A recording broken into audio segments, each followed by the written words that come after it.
Good morning, Michael. Good morning, sir. How are you? I'm doing great. Episode 28 today. 28. Yeah, 28. it's exciting, isn't it? Well, you know what? We have survived more than 97% of podcasts that start. What percentage? I think it's high 90s. Most go 10 episodes and they're done. You 10 know that segments. I was reading an article that says that 96% of people that quote percentages don't know what they're talking about. And make them up on the spot. Oh, wait a minute. Maybe it was 97%. I forget now. I'm the outlier on that. I know what I'm talking about. I know when I'm making stuff up. I know. Sharing it with confidence. And actually, people love it when we make stuff up, don't they? Is that true? Are you getting feedback at the website? I don't know. It looks like our viewership continues to increase. I mean, we're looking at like a 72% week after week growth in viewership. So So I had to call corporate this morning to do a sound check. I understand. Corporate, they can be tough to reach on a Saturday. There's not a lot of support there. I know, but they know that we're weekend. You'd think by now they would know that they got a job because of us. What about us? Yeah, and we're really more of a weekend podcasters than regular week stuff. We have a weekend vibe to us, I'd say. Yeah. I think that's why the viewership is increasing 72% week after week. Impressive. And you think corporate would wake up to our talent? And as of up to today, we haven't had any viewer that had a hissy fit yet. Correct. Not that we know of. And we have so many viewers outside in their own lives. There got to be a couple of hissy fits going on, but not that we know of. We have not, as far as we know, we have not caused a hissy fit, which is good. And if there was one that had a hissy fit, we're not going to hold it against them. No, it's normal part of life, I'd say. No judgment here. So I see you're doing another side gig, huh? Side yard gig. Yeah. So it's time. Next weekend, so a week from today's Memorial Day weekend kickoff. And we're going to do some side yard live music. And because you surprised us last year, you're now on the invite list and get the text every time. No, that was awesome. No pressure. So remind the viewers and listeners the name of the band, where they can find your stuff. So our band is called Stillface. We are an all original rock band. We are an instrumental band, 3-piece, no vocals. And it's kind of good groove, and you can't help but kind of do this, you know? I'm just thinking about it, I'm doing this. So it's fun. And stillfacemusic.com will take you to our Facebook page. And I'll throw the details up there. This is in Worcester, Massachusetts. Next Saturday, 3 to 6, we're going to light a grill. People bringing lawn chairs, casual and fun. Nice. Yeah. So we'll do several of those. I was going to say we'll do several this summer. The truth is we're doing this one next Saturday. And then I'm having knee surgery 2 weeks after that, less than 2 weeks. So I think that I'll be in a bit of a drumming hiatus. Well, that's not true. My bass drum leg will be in a bit of a hiatus. I can continue to play, but bass drum's pretty important. So We'll see. Yeah, I know what you mean. Yeah. So today I have my my two what do you call them, jamming buddies. They're both here. Chris had moved to Pennsylvania, but he's in town. Yeah. And Fred, so they're coming over here this afternoon. We're gonna jam out. Nice. So I found it on my Windows Music thing. I have a bunch of backing tracks, like blues kind of stuff. Yeah. And I can just click from one to the other, and we figure out what key it's in, and we just jam. It's amazing. Oh, that's awesome. Yeah. It's I must have told you this story. That's kind of how I got back into drumming. It's got to be 10 or 12 years ago now, more longer than that, because I played drums in 5th grade and all through high school and battle of bands in the gymnasium. Remember all that? And what's the name of that band? There was one band called Lazarus. There was another one called, that was the very first gig. I forget the high school band. But then I stopped for like 20 years. And I mean, I never stopped tapping the steering wheel. I was at Joe's house in Huntington Beach, and he's a musician all the way through. And he and a buddy would record drum and bass tracks on his original music, and they would play it back to them in the studio, and they would play along live to those tracks. So I jumped behind the drum kit to play along with it. And that's when he turned to me, he's like, it's been 20 years, you still got this, you've got to do this. And that was the genesis of the second half. It was all Joe. It was pretty funny. You just remind me of that story. So you know that guy that I told you that I met as a comedian? Yes. Ron Hortman? Yeah. He was performing here locally in Palm Harbor last week, and I went to see him. Yeah. It was really, really good. It was a small venue. It was at a brewery, a beer brewery type of thing. And the crowd was not what he's used to. He's used to playing to big crowds, so this is a smaller crowd. So in the beginning, he was being funny about it, but he's almost kind of complaining about it. But then he switched and he started talking to the crowd. And so afterwards, I said to him, "Listen, Ron, when people have comedians have a rehearsed routine that they do, it's one thing. But when they do what you just did, where you just started talking to the crowd and talking to people, and you made it funny, it's a special talent, you know." Yeah. He said, "Oh man, thank you so much." I said, "No, seriously, that's not everybody can do that, you know." What's this guy's name again? Because you said he's on YouTube, right? It's Ron, R-A-H-N. That's right. And then Hortman. H-O-R-T-O-N? H-A-R-T-M-A-N, I think, Hortman. Hortman, I'll find him. Because I wrote this down last time you talked about it, and I meant to watch him, and I didn't, so now I'm going to go do it. Because now I've written that down twice. Once you do it twice, it's going to happen.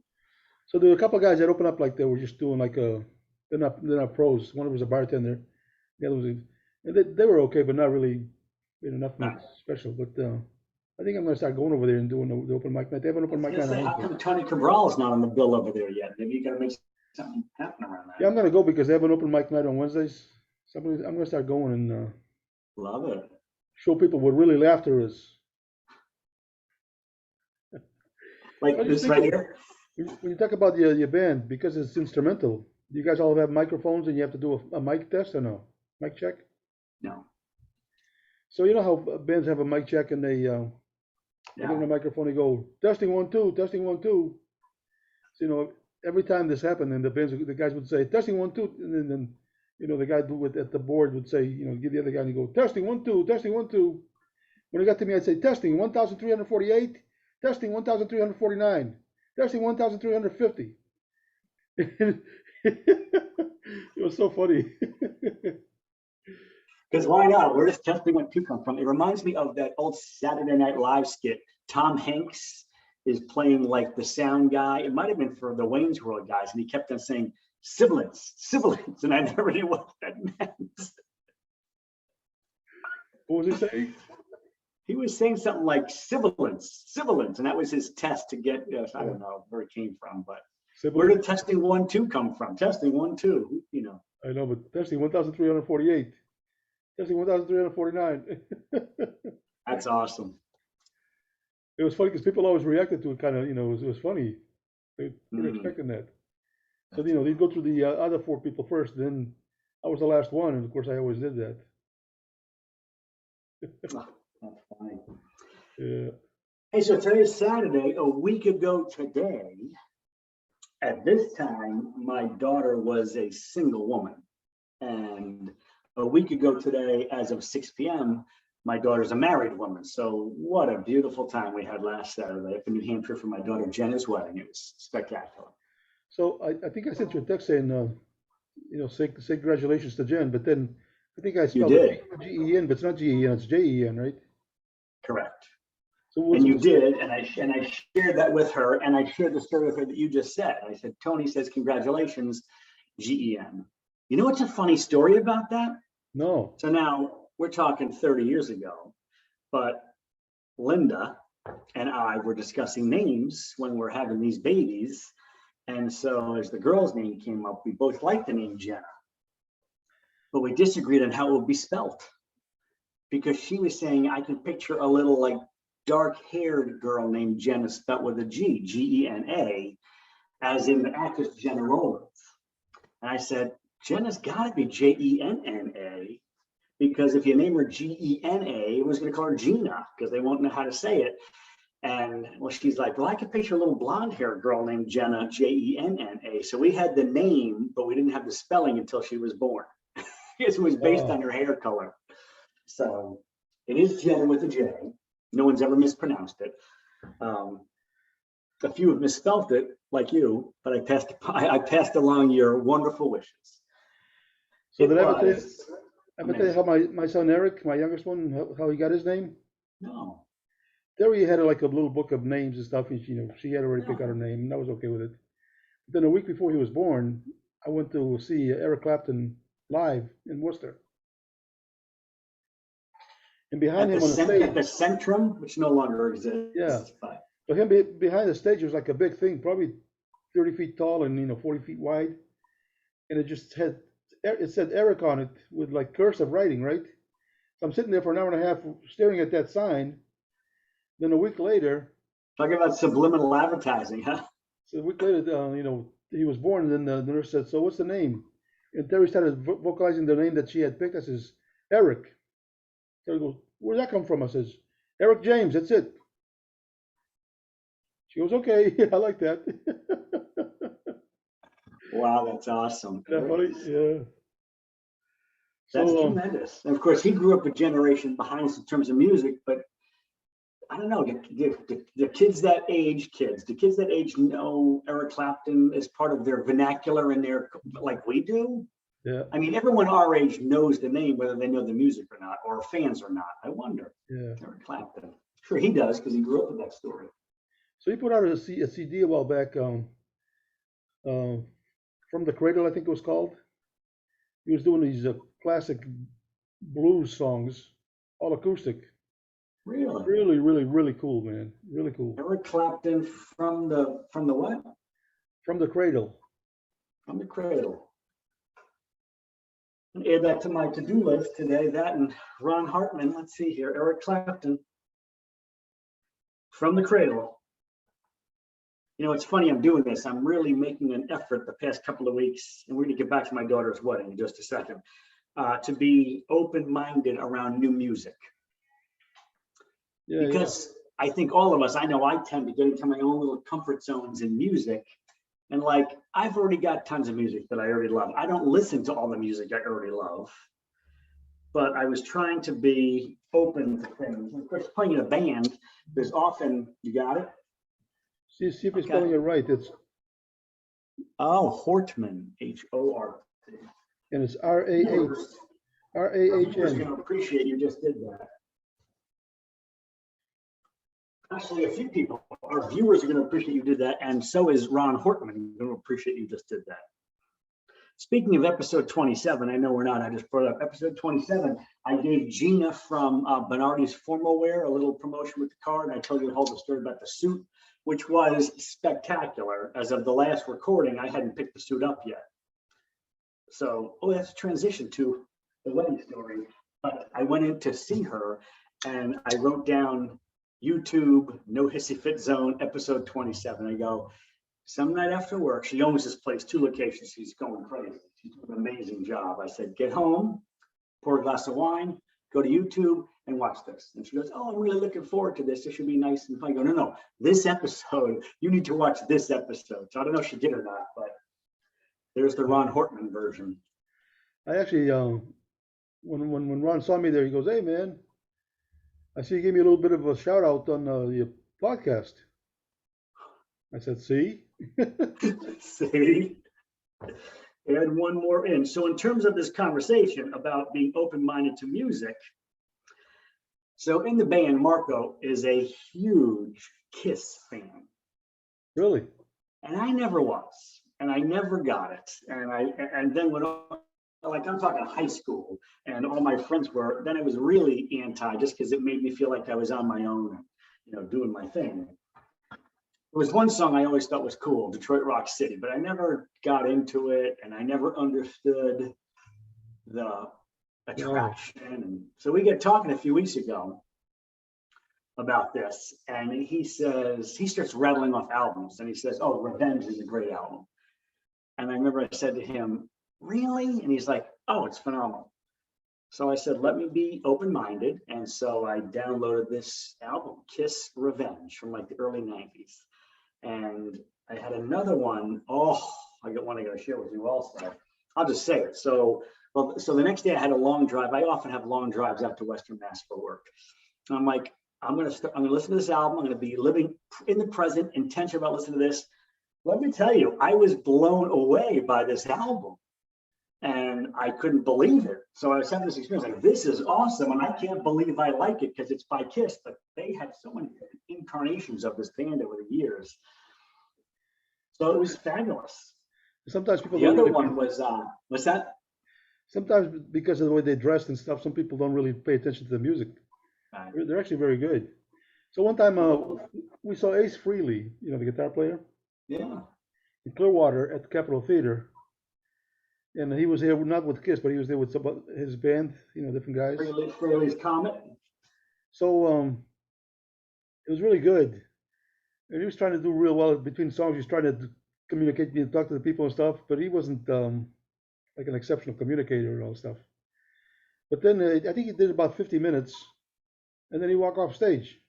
So we're thinking he's going to come back and do a encore or something. Nope, Yeah. did not come back. Nothing. Just that was it. 50 minutes. I'm listening. I'm also going through Eric Clapton's albums. I'm not finding that album. From the on Cradle. iTunes. From the Cradle. Yeah, I'm looking at his. Oh, see all. Let's see. Ace. So by this album, Kiss Revenge, Ace was not in the band. Bruce Kulick, who's phenomenal, was in the band at that time. And Bruce Kulick went on to form a band called Union with a phenomenal vocalist. Oh my God, John Corabi. That's an album you got to check out. John Corabi, and who's got a great voice. And Bruce Kulick, that is some beautifully written rock music. I'll share that one with Union. Let's see, how old was that? When did that Clapton album come out? Oh, it's probably 20 years ago or something. I don't know. It's exceptional. From the Cradle.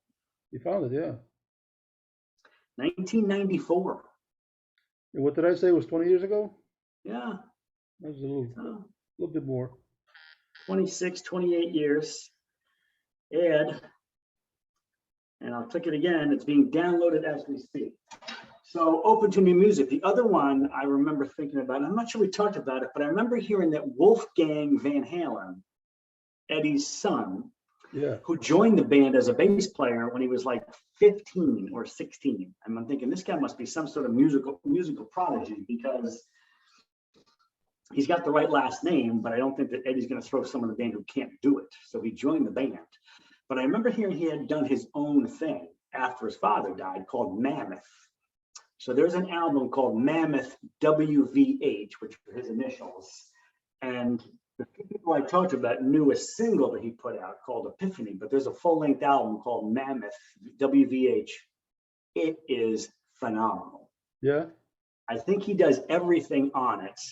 This kid literally is writing really intelligent, cool rock music. He's got a great voice, and he's writing stuff that's interesting, and it's phenomenal. And I said to somebody, I didn't even see this. This was so funny. I said to, I think it was Marco, I said, I think he's doing everything in the studio. He's probably not doing drums, though. The drummer is very good.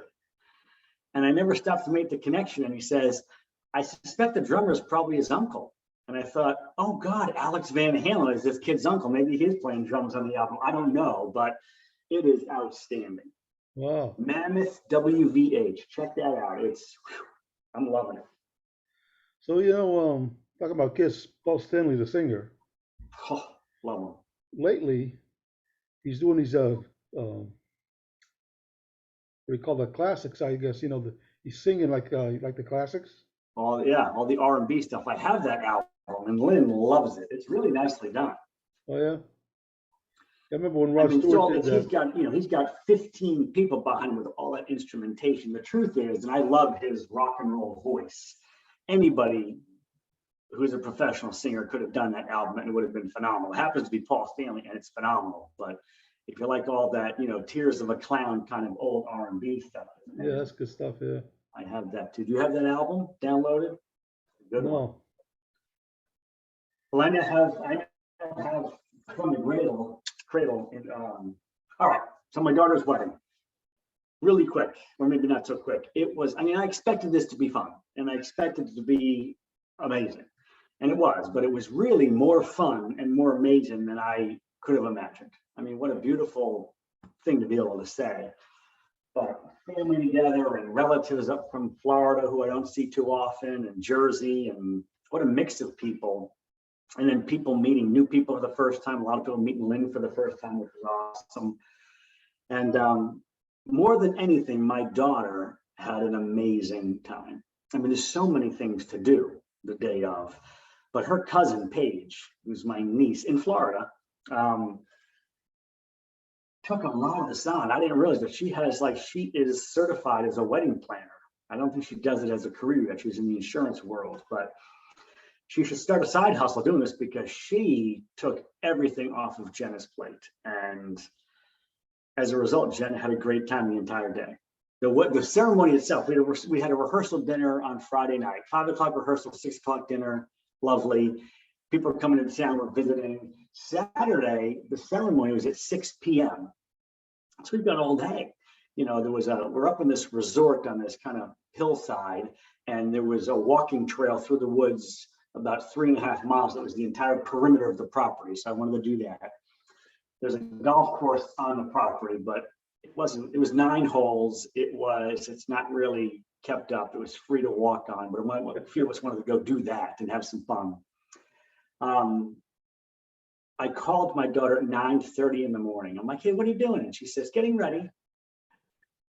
Getting ready? You're getting married in 8.5 hours.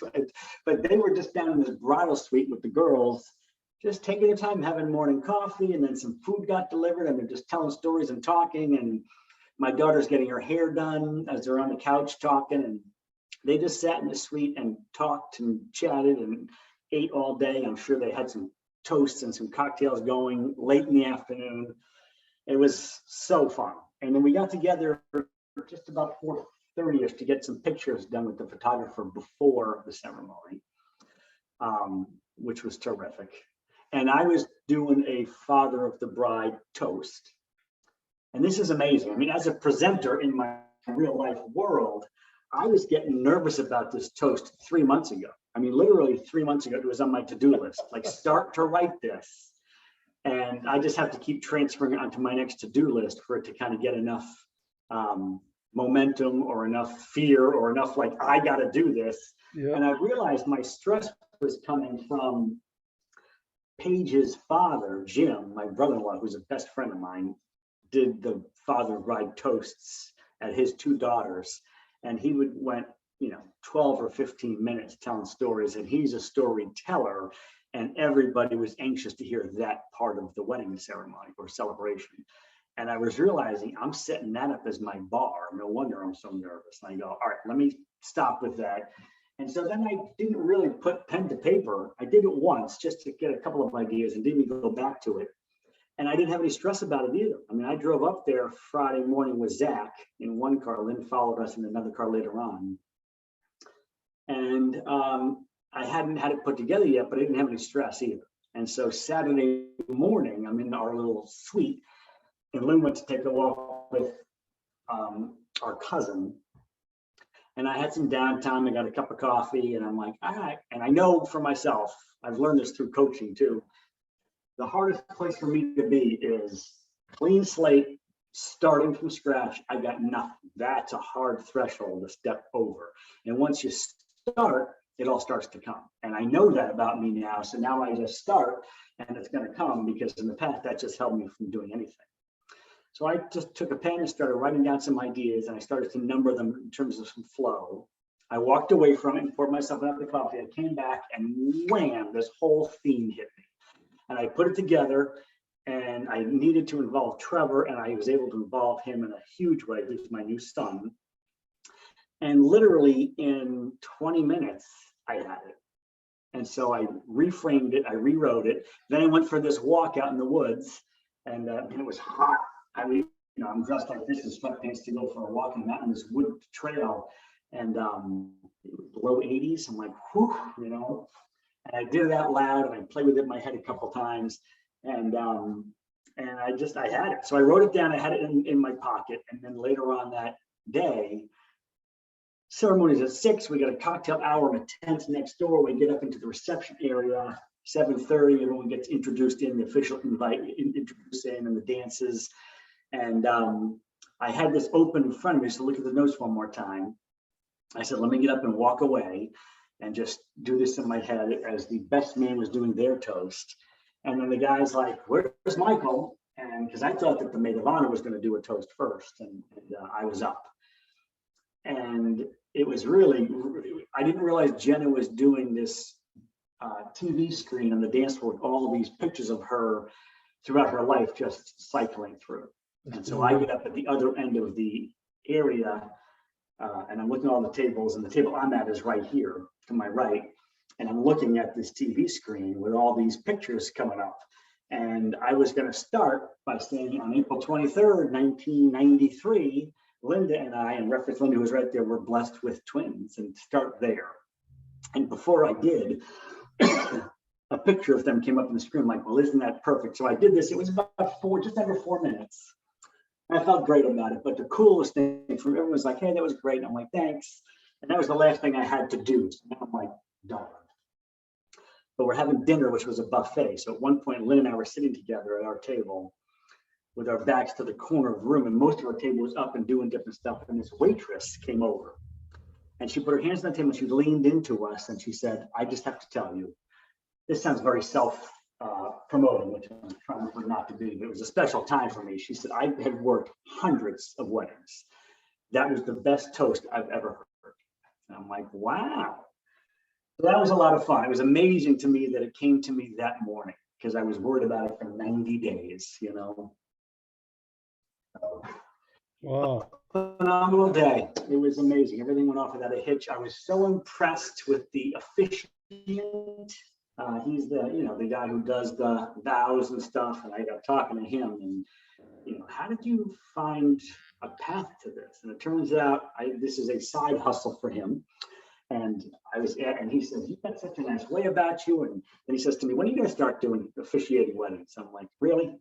One more thing to juggle. But I was so impressed with this guy, Paul from Southern New Hampshire, and asked how my kids found him and how he does this, because he was spectacular. It was awesome. What a day. So her birthday is April 23rd? Yeah. That's my mother's birthday. I remember that because we've said that a few times. Every time this comes up, we always like, hey, and we go, wait a minute, we've said this 5 times already, but it's always a surprise every time it comes up. I just sent you a thing on Messenger, a video of my mother, 93 years old. I was just about to ask, 93. And the great-granddaughter, one of her great-granddaughters was there with her. And she had a bottle like this with a little bit of water. So Addison was showing my grandmother, her great-grandmother, I should say, Yeah. how you can throw the bottle and flip it, and it lands, On its base. Wow. And so she did it a couple of times, and it stayed sitting up, and then she gave it to my mother, and she did it the first time, and she got it. You got to watch it. It's so cool to watch that video. Oh, that's the video you just sent me, with your mother flipping the bottle? Yeah. Oh, I can't wait to see that. So she's 93 now. She just turned 93 last month? Yeah, in April. Yeah. So now, this happened last week. It's happening again. I got to think of this popped up on the screen saying running out of time. Oh, that's right. I forgot. We have to limit our thing to we're now a 40-minute podcast. Yeah, it's going to end in 10 minutes. So it used to be we could do Thanks to over an Zoom. hour. But I think that 45 minutes is probably perfect for our viewers, because some of them have things to do besides watch our videos. The few hundred of them that I am in weekly contact with tell me that they set aside the entire day for it because they don't know what to expect, and they're ready to set aside 6-8 hours for it. But I think you're right. I think if we limit to 40-42 minutes, our viewership is going to go up again. I feel so bad for Joe Rogan. He is shaking in his boots. When he finds out about this 40-minute thing, he might pack it in. I don't blame him. So Terry does Zoom meetings because of her business, coaching business. And she just got the same thing where they cutting it down, so she had to pay now I think $15 a month or something to go over 45 minutes. You know what? If that's all they're gonna give us. We're not gonna make a big deal about it. We'll just do 45 minutes and we'll maybe we can start do two a week instead of just one and show them who's in charge. Oh, I like that. Who's in charge of the No Hissy's Big Zone? Other than the stockholders, we're gonna make a profit for them. I get it, but it's supposed to be us, me and you. Ideally, I mean, on the balance sheet, it probably isn't, but let's just say it's us and we get to decide. Yeah, we decide. So that's good. 45 minutes is perfect. So remember, Jason was the first guest that we had, and he was swearing. Hey, we need to keep some confidence. What's his last name begin with? What's the first? Is it a P as in Paul? Well, Jason? Yeah. It's Disanza. Oh, it's not. Okay. Disanza. So So much for confidentiality, but Jason doesn't mind. So he's looking to be a regular guest over here. Huh? Yeah, I said, yeah, we'll probably be doing that. So then I looked at my watch, right, or my phone, and I started talking to him, just talking. And about 12 minutes in, he swore. I says, see, you can't do this. I was just talking to you to see if we can trust you, but we can't. If you don't know how to do this without swearing, you're not going to be on our podcast. Tell him I said this. Jason, go start your own filthy podcast, all right? Yeah. So by the way, when we talk about your wedding, I was thinking about that. You know who played it? Who played it? My wedding or my daughter's wedding? Which one? Your daughters. I'm sorry, your daughters. You know who played at my wedding? The band? Louis Betancourt, Robert Betancourt, and Mike Quinn. Mike Quinn is an unbelievable drummer from Marlboro. And then there was Tom D'Amica, that's a really, really good keyboard player, and they played at our wedding. It was awesome. Oh, that's terrific. I'll tell you one fun thing, because we're probably going to wrap up. The wedding was at 6. I went back to the room after the rehearsal. Not after rehearsal, we did some photos. And I'm like, it's like 5 o'clock. And I thought, I should be down in the lobby of this main lodge, just in case people come in and, to greet people. So I walked downstairs to the lobby. And it's about a 150-yard walk down the sidewalk to get to the ceremony. And there's nobody there. And then Linda walks down the stairs. And I'm like, hey. And I'm like, can you believe this is happening? She's like, you want to have a drink? I'm like, yeah. Now I was trying to really temper because I got this toast coming up in a couple of hours, but I'm like, sure. So we walk into the bar. No one's in the bar. This is really meant to be. No one's in the bar. And I said, I'm not going to myself, like, I don't want to drink anything strong. And she's like, let's have some champagne. I go, oh my God, I love this. So the bartender comes over. She pours us 2 flutes, I guess, of champagne. And Linda hands her cell phone to take a picture of the 2 of us. And so I say to her, I bet we have a picture like this of us 33 years ago with champagne at our wedding. And she laughed. And right as I said that, Zach walks in, all dressed with his bow tie for the wedding. He was an usher. And he puts his arms around us from behind. And we got a 3rd champagne. The 3 of us had this nice champagne toast. It was so cool. Cool. So I'm going to text her and get a copy of that picture. I don't have one of that one. So when Terry and I got married, we had, people used to tie cans with a rope and they tie to the car so you can drive off and make that noise. Mm-hmm. Well, they did that, but whoever decided to tie it to the car tied it to my muffler. So as I'm backing up, because they had hidden the cans and the ropes under the car, my wheel was running over one of the ropes. Yeah. It actually snapped the muffler off the thing, so another muffler's hanging. And I got to drive to the Pocono Mountains in Pennsylvania for my honeymoon. So after a while, I got to a point I couldn't take anymore. So in Mass Pike, I pulled over and I figured, well, how am I going to do this? I got to fix this somehow. I have to fix the muffler. And I didn't know what to do. So I had one tool, and I forget what it was, but I went to the back seat and I took the seat belt and I took it off, and then both sides, and I wrapped it around, and I grabbed the muffler and pulled it up and I clicked the seat belt, right? And then I was fine. But by the time I got to Pennsylvania, because of the heat of the muffler, the seatbelt thing had kind of melted, so it was back down again. So I had to find a place to go fix it. I'm like, thanks a lot, guys. Spectacular. That was really a good thing to do for somebody's wedding. The Poconos. I remember a commercial from the 70s on TV, the Mount Airy Lodge. I don't know. It's all. So this was all in there. A place called Honeymoon Hideaway. The honeymoon hideaway. And everybody had like their own chalet, you know, like one of those chalets things. I So we bet. got there, and there was a big, everything had like the bathtub was heart shaped, the bed was heart shaped. They had this big pillow in front of the fire in the fireplace that was heart shaped, and they had a thing of champagne there, right? So you know, Terry and I are honeymooners, Sure. and we're drinking some champagne and smoking some prime tobacco. Hmm. And I turned the fireplace on because this was like in September that we did this. And then that's why Terry got up to go to the bathroom. And he says, "Hey, there's smoke like crazy in here." So I stood up. So we're talking about so from about here up, it was all smoke, and we hadn't even noticed because we're taking a little nap on the thing or whatever. So then I called the main office. Says, "Hey, my chalet is filled with smoke." Says, "Do you have the fireplace on?" I says, "Yes." He says, "Did you open the flue?" I says, "What's a flue?" He said, "Well, pack your He stuff said, I up." guess that's a no. We'll be right down. He said, "Pack your stuff up. We're gonna put you in a different chalet, and we'll come down." So we have to move to another chalet. That was nice of them. But one thing, I think I told you this before, they had these things like they, you know, sometimes they have signs with these arrows that point Yeah.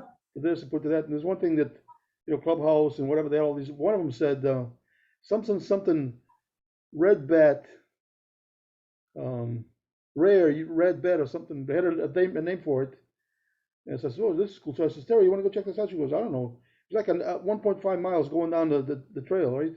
So Yeah. we went. I got there. I saw this big thing that looked like a bird cage, but it was like huge. And that's what this red bat was there. I don't know the name. I forget the name of it.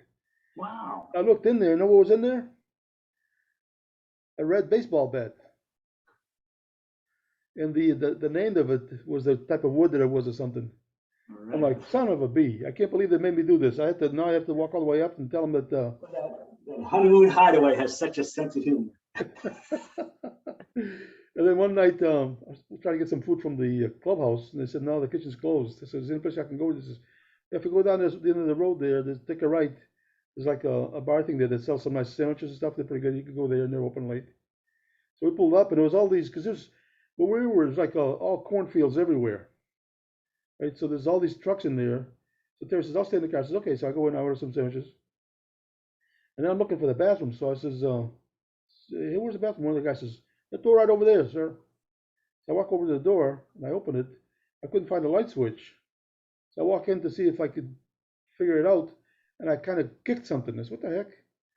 So I came out to see if I could find the light switch, and all of those guys were laughing. Because what I did is I was kicking a mop, you know, the mop bucket, whatever you call it. They sent you in the janitor's closet. That's what they sent me. Yeah, they do that to everybody, I guess. So I said, "That was good, guys. Thank you." It just continues this honeymoon hideaway humor. I Yeah. love that you remember that. That's awesome. Well, we're gonna be. We better wrap this up before Zoom does it for us. Always a pleasure. Yeah, sometimes better than others. Boom. What was I gonna say?